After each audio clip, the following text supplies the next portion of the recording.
Welcome to another very exciting reveal of the latest GT car. After the huge success of the GT4 RS, many of you guys may have thought, what would it be to have that kind of car without a roof, as a Spyder, as a convertible?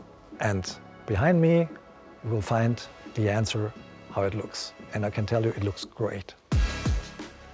Here it is, 718 Spyder RS. We see the car here with the Weissach package. It's a GT4 RS without a roof, but it's a lot more than just a normal coupe with a chopped off roof. It is way more. There's so much technology in this car. There's so many modifications. I think it's the best open air festival a GT car can offer. And we're very proud to be able to present that car right now.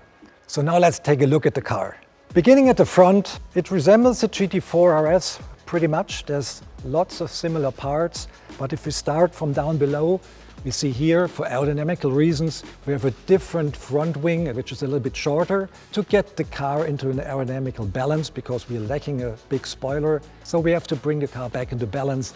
We're doing this with a different front lip, with lots of different underbody modifications, which gives us the right amount of downforce on the car that is perfectly in balance with the rear. If we look at the car here, we have carbon fiber parts everywhere. The hood is carbon fiber, the front fenders are carbon fiber. We have these big nostrils here to get air out of the wheel wells. The wind frame is narrower than on a GT4 RS, Spyder-like, to give it a low profile. You sit deep into the car.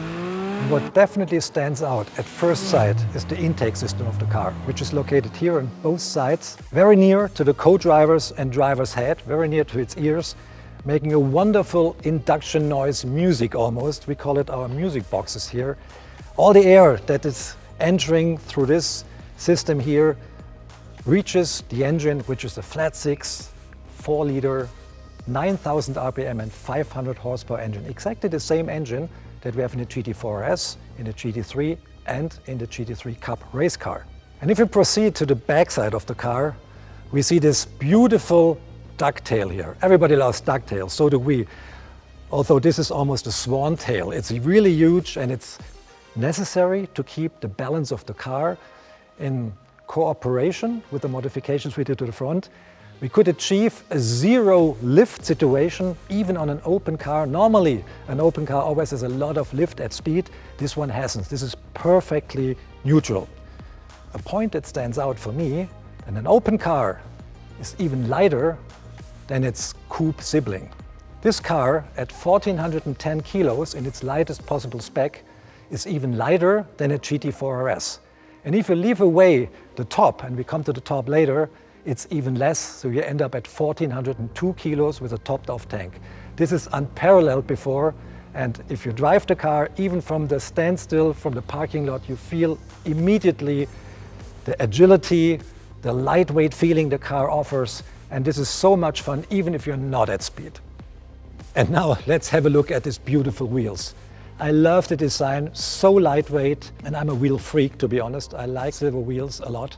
And the design is the lightest possible way and the stiffest possible way to make the best lightweight design out of a rim. So it's not because we think it's beautiful, it's purely functional, and it's very much leaned on the design of the wheel from the race car RS Spyder on the Spyder RS. On the front, we see it as well, the car has a very wide stance, so we were trying to fit as much tire underneath the car as possible to give it the best grip and the best, biggest contact patch. The suspension features the latest technology dampers, PASM system, is a little bit softer sprung than the GT4 RS, so we adapted a little bit to the main use of the car. The main use is enjoy the car on legal roads, up and down the mountains, on curvy backcountry roads. This is exactly how we set that car up, and it works brilliantly. The interior. Race bucket seats come standard.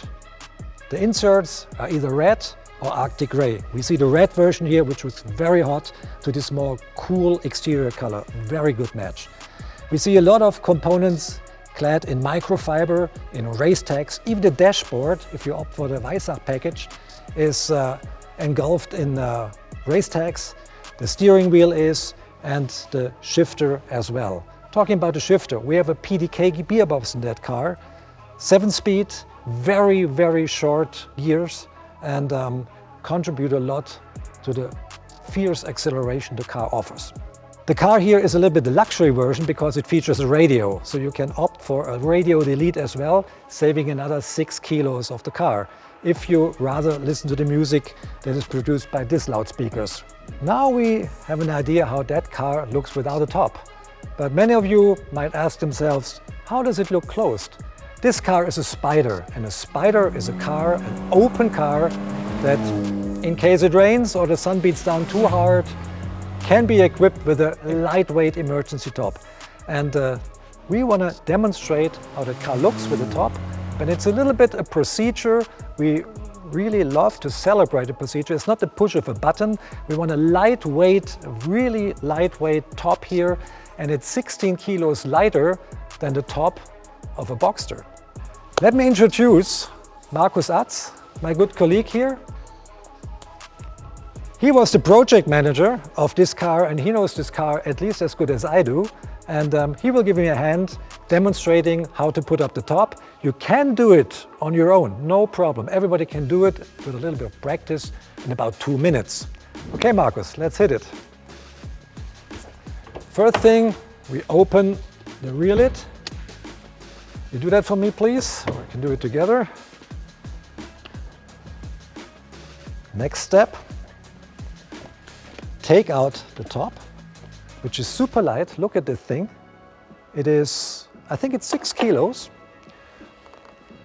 We can attach it here to the window frame, and everything is manual here. No electrical gizmos.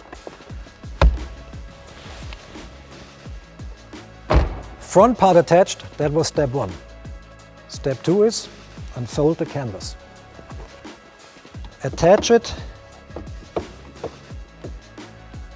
You see these cables here, that is step 3. Ensure there's enough tension in the cables. So we hook them up on both sides, then we close. Step 4, the lid. We're almost done. We pull that little thingy here to get out the sled here. Attach the back end and just apply some pressure, clicking in. And here we see the 50% open, or rather the 50% closed version. Markus, thank you very much for helping me. So I think that wraps it up. The 718 Spyder RS. I think it will make a great impression on you when you see one in the flesh. Thank you for your attention.